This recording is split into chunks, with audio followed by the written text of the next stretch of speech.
Morning, Deirdre. Good morning, Tom. How are you today? Great. I love the colors.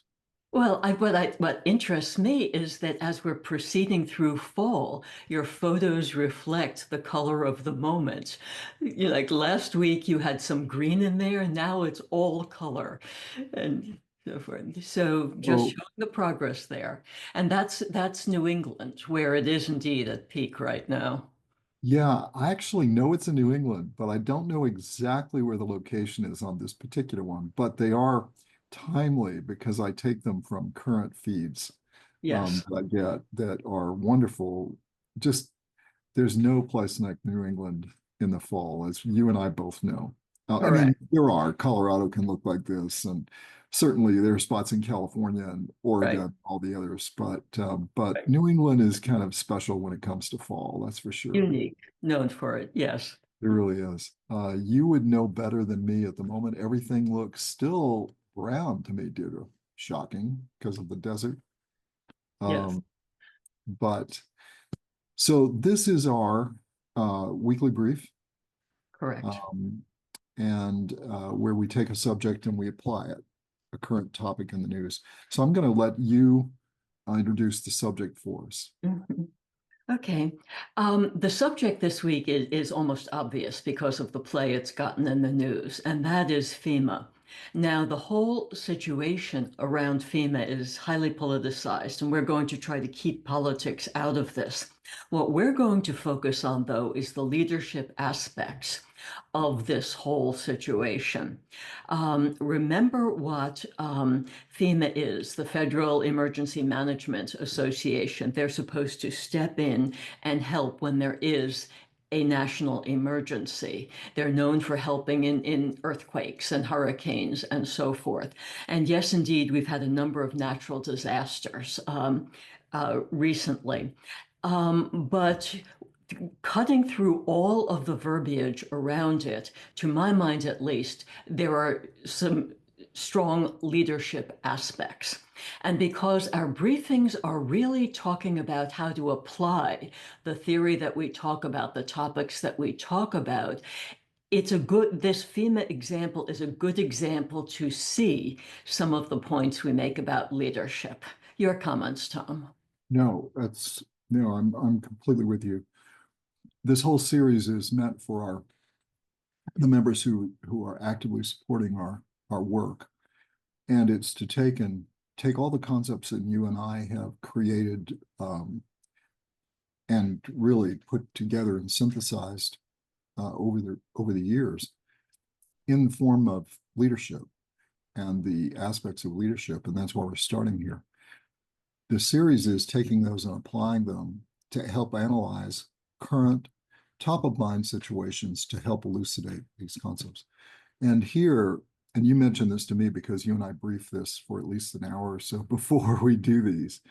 Um, and your point to me was this is a perfect example of taking the two ends of the spectrum of how we think about all things. It's first the context, and in our case, we think about the context being the radar screen, and then the end result, which in your and my case, we think about that being value exchange. And we think of that a helpful way to analyze what might be going on from a leadership point of view, good or bad, Right. right? But how can we see what we may be missing about this and where motivations may not be aligned to expectations? And as a result, we see time mismatches, we see expectation mismatches, we see even communication mismatches. We also see people's reactions being perhaps generated by this friction of the difference between motivations, which we see in this is screaming a motivation situation.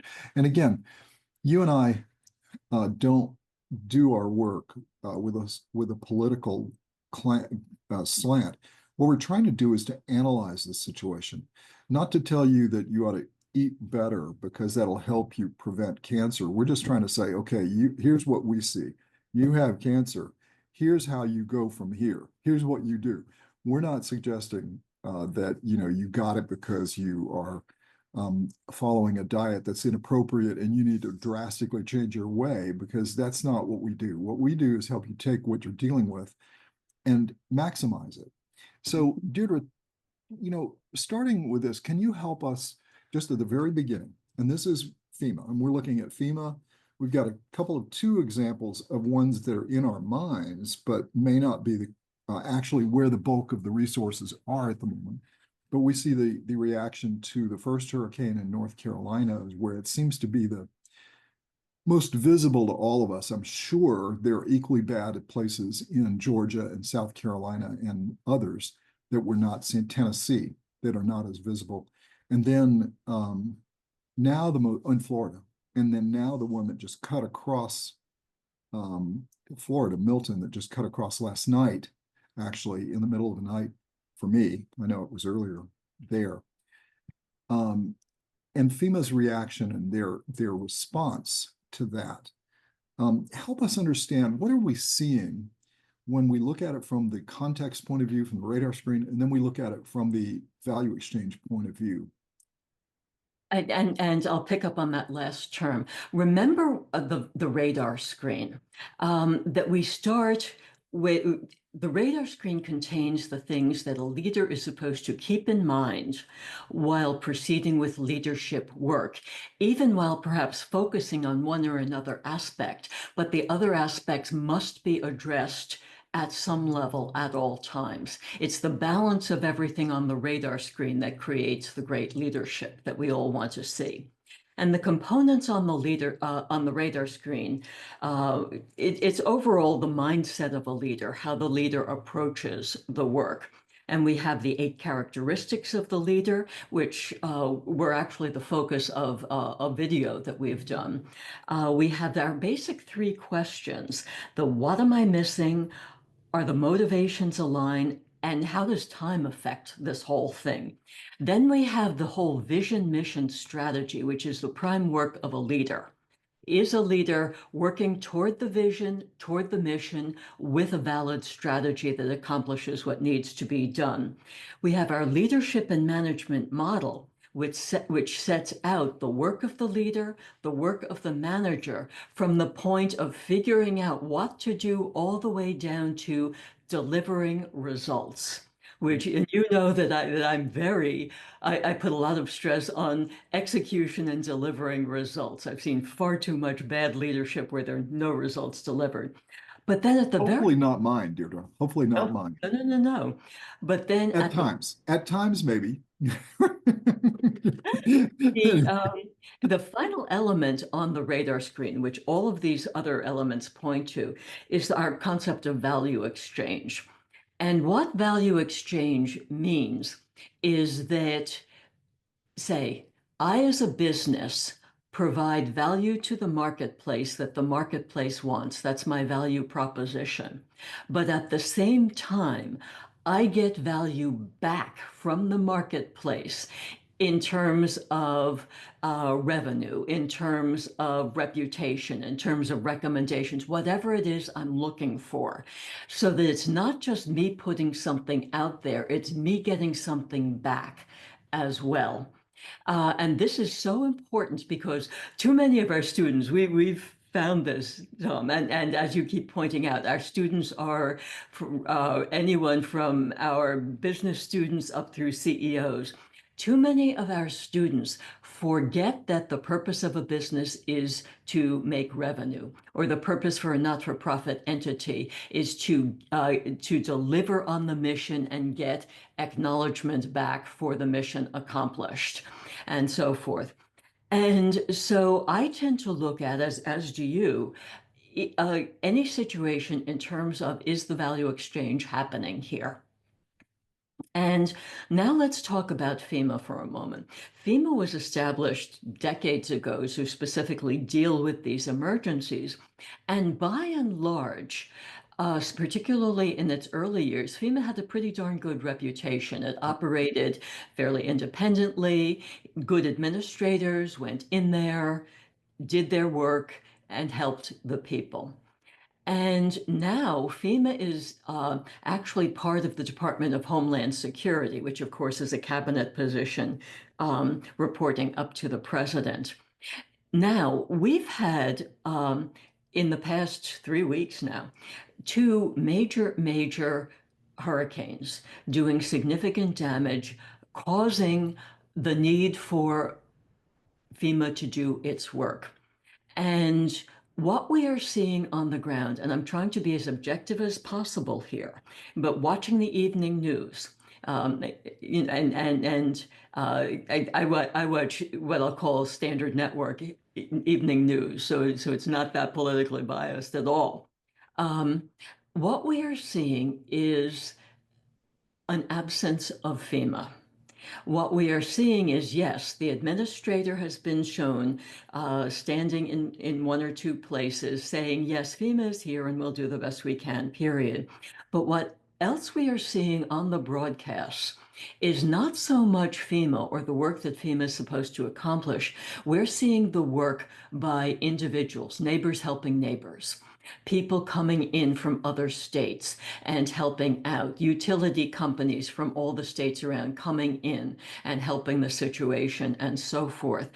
And meanwhile, we are hearing stories from the people, and now I'm quoting people from, say, North Carolina and Tennessee, the most hard hit areas, or the ones where the FEMA need is most, talking about how no one's even gotten to some of the affected areas yet. They have hikers, people who belong to hiking clubs, hiking up into the mountains, trying to find people. These are regular civilians and so forth, saying that they're encountering people who have not seen any government. People generally are quoted on the evening news as saying they've gotten help from neighbors, they're not seeing the federal government, and so forth. Um, and this has become an issue, and I'm not going to get into the politics of the whole thing, but I am looking at this from the point of view of leadership. Where is the leadership? And where this becomes interesting from a business point of view is whether the entity is acting as a well-led entity. Well-led entities have a transparency around their mission, particularly not-for-profit entities like FEMA, that we know what they're supposed to accomplish. We're supposed to see them in action accomplishing their mission. We as taxpayers give them significant money to accomplish this mission, so that when we see questions about their role in a major situation where recovery is needed, we may wonder what is happening here with the leadership. At the same time, I am seeing, I read media across the political spectrum. So I'm not quoting from any political point of view. Even some of the more left-leaning media are talking about questions about where FEMA is dedicating its resources. And again, I don't want to pick up on any room, but once rumors like that get out, a good leader has to address them. Good leaders need to create transparency around these not-for-profit entities and talk about, look, FEMA is accomplishing these 5 things, and here is where our resources are dedicated. X% here, X% here, X% here. Here is where our money is going. But then what we're seeing in just a few days ago in the New York Times, which is toward the left side of the media spectrum, talking about how one level up in leadership, this is the Secretary Mayorkas of the Department of Homeland Security, talking about how they might only be able to dedicate 10% of personnel to the emerging situation in Florida, and that they're running short of money. Again, this is being quoted in the New York Times and so forth. And then we have stories coming around, well, FEMA isn't the only thing. We're going to do a whole government reaction to the whole situation, which again raises questions about what FEMA is doing here. And again, I'm not talking, because this has become so politicized, I feel I have to keep saying that I'm not talking from a political point of view, but from a leadership point of view, where all of this leads is the question of Who's in charge here? What is that leader doing to carry out the vision and mission around FEMA? What is this leader communicating to the funders, the US taxpayers, about how FEMA is carrying out its work? How is this leader deploying resources? How is this leader making sure that everyone on the ground knows what FEMA is doing and is supposed to do? How is FEMA defending its reputation in the marketplace? These are serious, serious questions, and it is the responsibility of the leader in terms of execution, delivering results, and then it comes down to value exchange again, delivering on the value exchange between the agency and the US people who are its funders as taxpayers here. So let me take a breath now, Tom, and let Okay. you weigh in, remembering that we're focusing on the leadership aspects, or what I perceive at least as the lack of leadership in the situation. Yeah, it's really interesting. So you're, if I look at what I hear you saying is the first thing is that there needs to, be clarity, more clarity in communicating um, what's going on from the entity that is being questioned, and that it's the leader's job, and we see that as part of our leadership characteristics for success, is that you communicate the good and the bad, and you do it in as precise and clear a way as you can. The other aspect is this aspect of value exchange, which you hit on it this morning early when we were going through this, and you just said, look, that value exchanges are what you receive for what you do, and you're looking to get something. So your value exchange starts with, what am I trying to get out of this?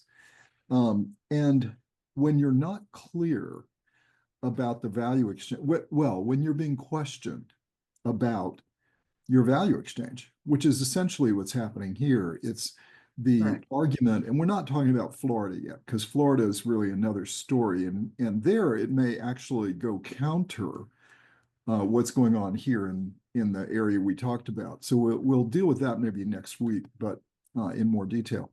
But if we're taking apart what we're seeing in the Carolinas, Tennessee, Georgia, that sort of thing, it appears that the citizens aren't seeing what they're expecting of the value exchange, right? They see the value exchange being, look, I pay taxes, and I have an expectation that this organization is going to come in here and lead the effort to help me, Right. whatever that means. And they're not clear themselves because they just need help to varying degrees. And it ranges the gamut from rescuing to medical to emotional to financial to, where am I going to stay tonight? How do I get food, water? Just everything. And so that's a big task. Right. It's a big task for anybody. Right. And so what we're missing here is we're missing what is the expected. We kind of know what the expected value exchange is by most citizens to FEMA. By the way, that could be very wrong. It could be way over expectation. But it's the lack of clarity of what is their role in that context. So it's the point you make about the radar screen. We see the context, and that context has vast needs. People's expectation, at least even mine, and I come from that area, right? I grew up there. Since this was founded, I believe it was actually put in place by Jimmy Carter. I may be wrong, but I think it was actually. To respond to these things, to help, to have the government step in a larger way, who had access to resources that may be needed to be able to do this, right? That normal citizens couldn't respond in a state or in a community. But what we're seeing is that expectation is not being met by the organization. Now, why is it not being met? That's the real issue. And yes, we hear their political arguments, and that's interesting, but it doesn't help us as a leader try to figure out, okay, what's really going on here?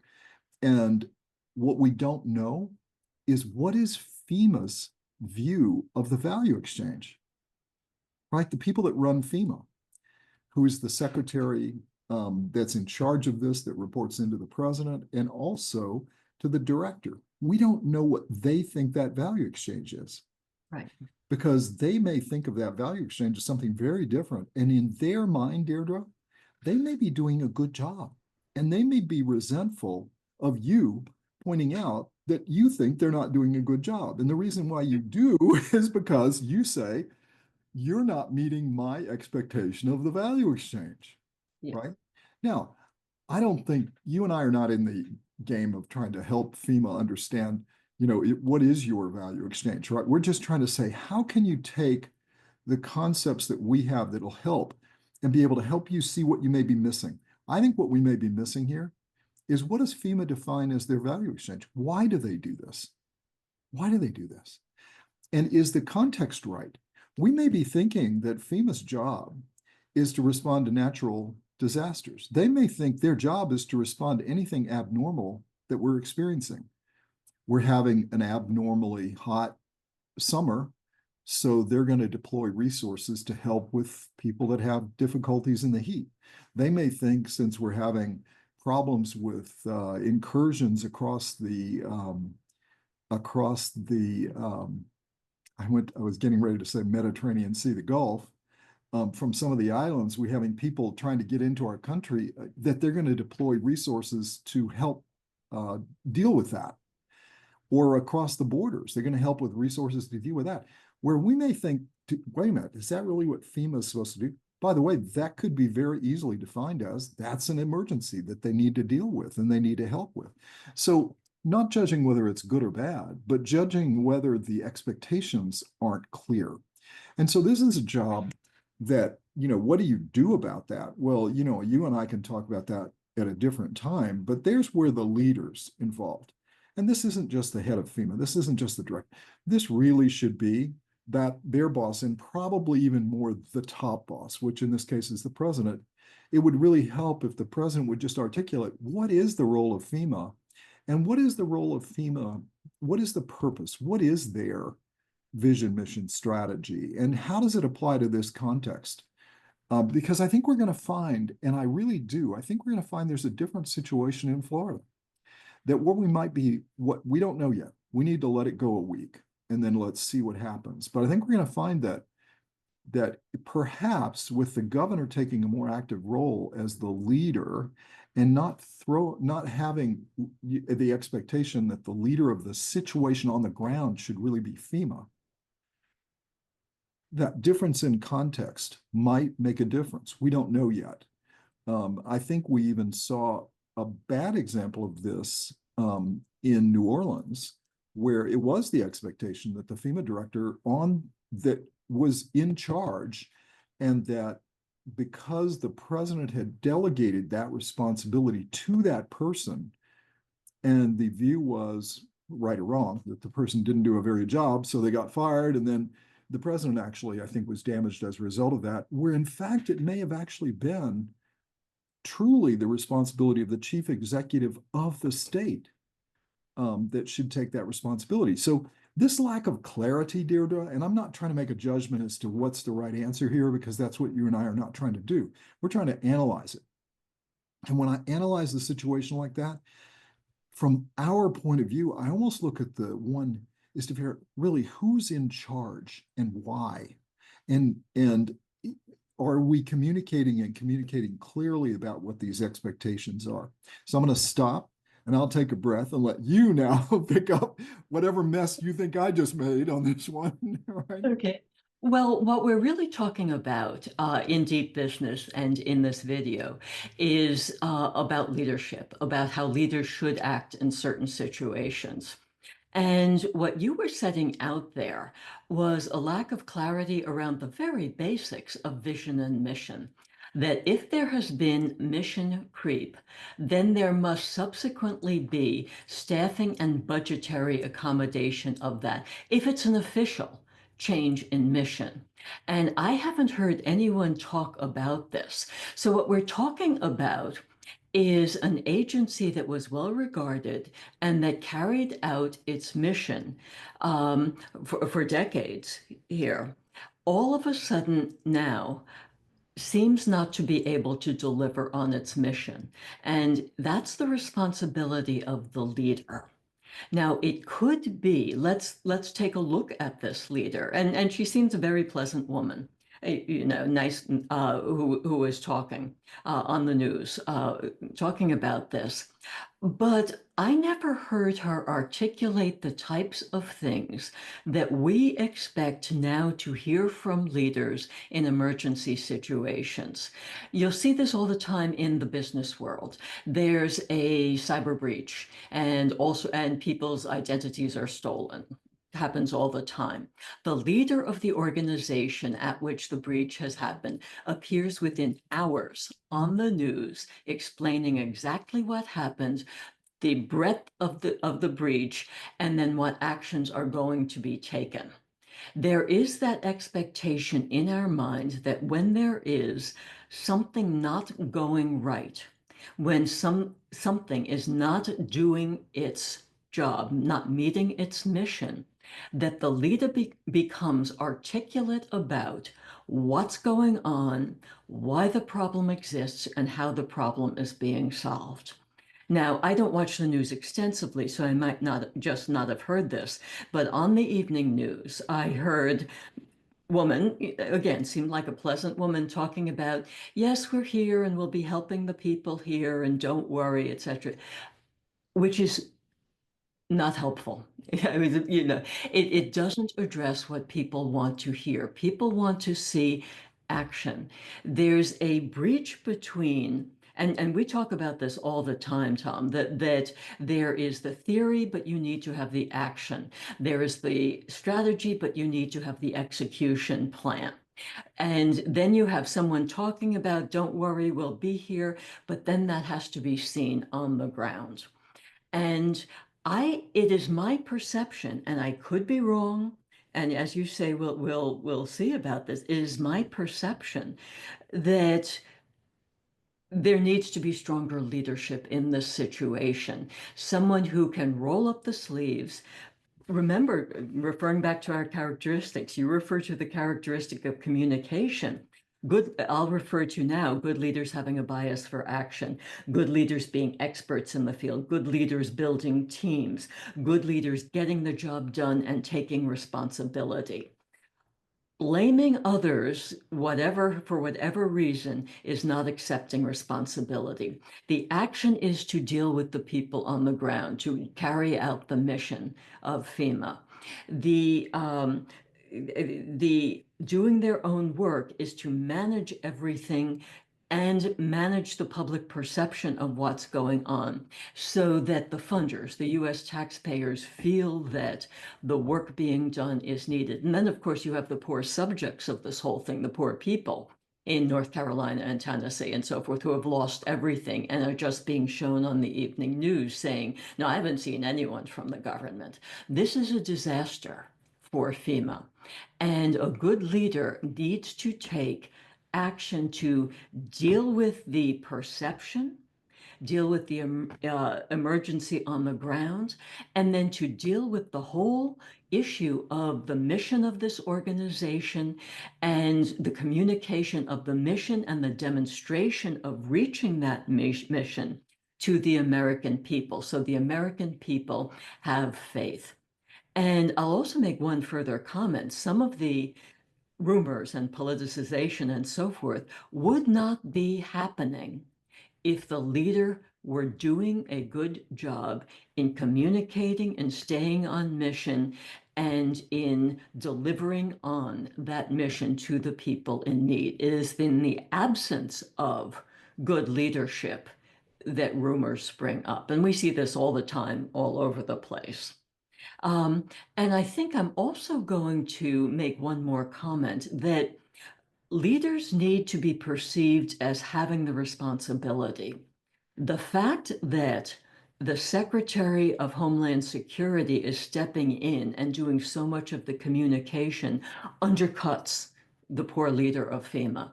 It in effect says that that person does not have leadership responsibility, that that person is actually rather just an administrator on the ground.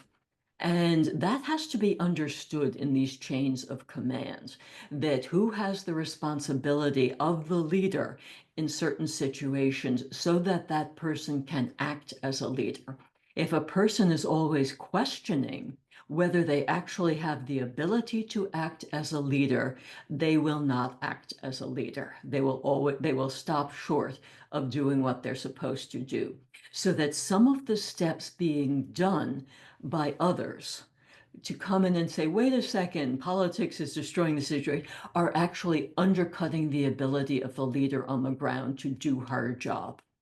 And I consider that a major problem. And part of my vehemence around this is that, you know, you and I have both worked in large corporations, and we've seen this all the time, where someone is given responsibility, and then because the person above them, the person they report to, feels that they want to intercede, they just undercut the person who's supposed to be having the leadership role. So it's a failure of leadership at that level as well as at the leader of this organization.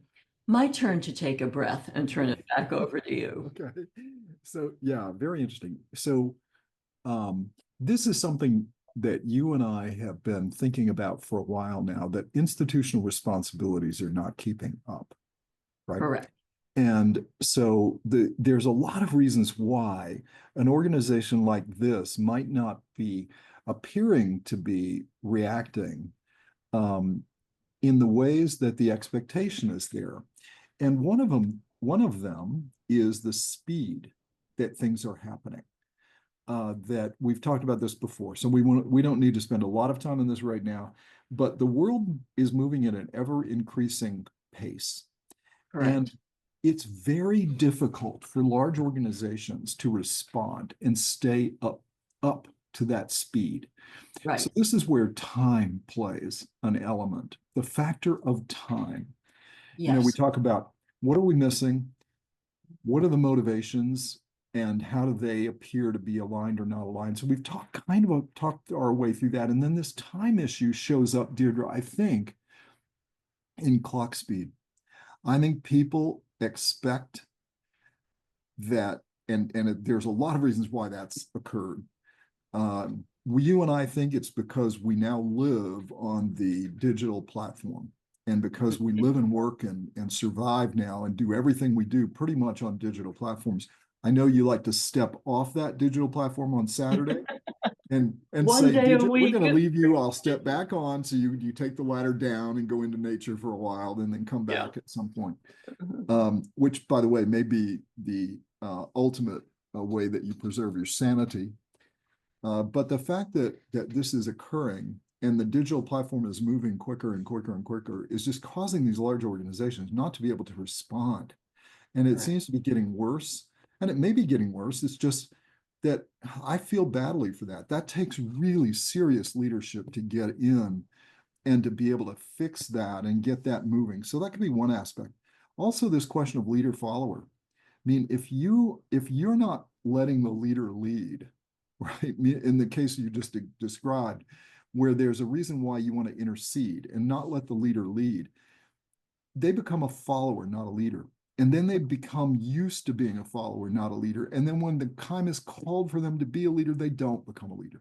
I think Correct. that's because they don't, you are what you do. And that's a very difficult thing to see happen. And we don't like that, because that undermines people's ability to develop into great leaders. Some people won't, it doesn't matter. They'll still step out there and do it, right? And there are certain personalities, and gosh, we're glad they have them. There's also the issue of what happens when the organization isn't responding. And we have about 5 minutes to pursue this, and then we're going to let the bell ring, and we're going to let everybody turn back to whatever it is they want to do. This is about individual responsibility, that fundamentally we are a country we've been built on just an ethos of individual responsibility, and this takes its form in the democracy that's morphed for us into a federalization. It's also the issue of free speech, and I mean, just name it. This individual freedom. This is what our country is built on, and that's why entrepreneurism was almost not truly, but it was almost founded here, and many great inventors come from here. I know they come from all over the world, but we have good ones. Mhm. But what happens, and we're seeing this, is when the institution isn't responding, the individuals step in. Hopefully, everybody is trying to be positive here. I really don't think there are too many people that are trying to do negative things. I think in any organization, you and I know, there may be 1, 2, 3, 4% of the people that are going to be troublemakers. Every organization. And that was why years ago, I think Jack Welch might have started this, but consulting companies had this idea: bottom 10% of performance go every year, right? Yeah. And it was to try to see if you couldn't define some of these troublemakers, because the real issue in a lot of cases are people that are troublemakers usually are pretty well skilled. And they, as a result, they survive because there's this trade-off of, do I give away that skill and suffer that, versus can I tolerate the mischief? The problem is, what you tolerate, you endorse. And this is the issue we're seeing here. We're tolerating some of this stuff happening, and then that's in the back of people's minds, whether it's overtly in the front of their mind or not. People are saying, well, they must be endorsing this, when maybe Right. they're not. Maybe they're just a bad leader. And that's where when we're trying to coach people into being better leaders, being the best leader they can, let me just say it that way. These situations appear to be very complex. It's the reason why, and this is the age-old question: why, when every president that is trying to get elected wants to release the JFK files, right? Why do they always say, okay, I'm gonna release them? They get in office and then they say, I'm not sure I want to release these, right? Why do they do that? Because everything is way more complicated than you think it is until you're given all the detail, right? It's the point Right. I make with my son about this point about the hot dog stand. The hot dog stand is way more difficult to operate on a day-to-day basis than you ever think, you ever even have an idea of, especially if it's in a big city like a New York or a Chicago or an Atlanta or LA. So with that, it's this institutional responsibility and the speed issue, the time issue. So Deirdre, I'm going to just stop there and let you take the last 2 minutes to sum this up for us, for our folks who support our work, which we deeply appreciate. But what we're doing with the weekly briefing is taking a topic that is current and taking the concepts that we espouse and applying them, so that you can understand how can you apply these in situations that are top of mind at this moment. Correct. And as part of this, as I said at the very beginning, we're moving from the what, the theory, to the how. How do leaders actually do what we're proposing? Now, over the coming weeks, we're going to talk about the elements in our basic organizational structure. Those are the topics of how do you assess a situation? How do you make decisions about it? And then how do you accomplish what you want? So our next 3 briefs are going to be on those topics, and we'll be picking different examples from the news to illustrate how leaders assess, how leaders decide, and then how leaders accomplish. And just a final note on nature, my escape, you have 2 mute swans in your picture, Tom. I hope everyone appreciates. You would know the genus, but yeah, they're Yeah, beautiful, aren't they? yes, very I knew beautiful. the one. I didn't see the other behind my shoulder there until Yes, I figured you must have seen it. So yes, yeah, these pictures are absolutely. just spectacular. They're such beautiful pictures. I have some lighthouse pictures you're going to see soon, and they're just amazing. I also have some really beautiful ones from around the world, which in the wintertime, In the or in the wintertime. spring when we're in the muddy season of the spring, you'll be seeing some of those. Um, Okay. so with that, Deirdre, it's always a pleasure. Always a pleasure, Tom. Okay, so Bye. for now.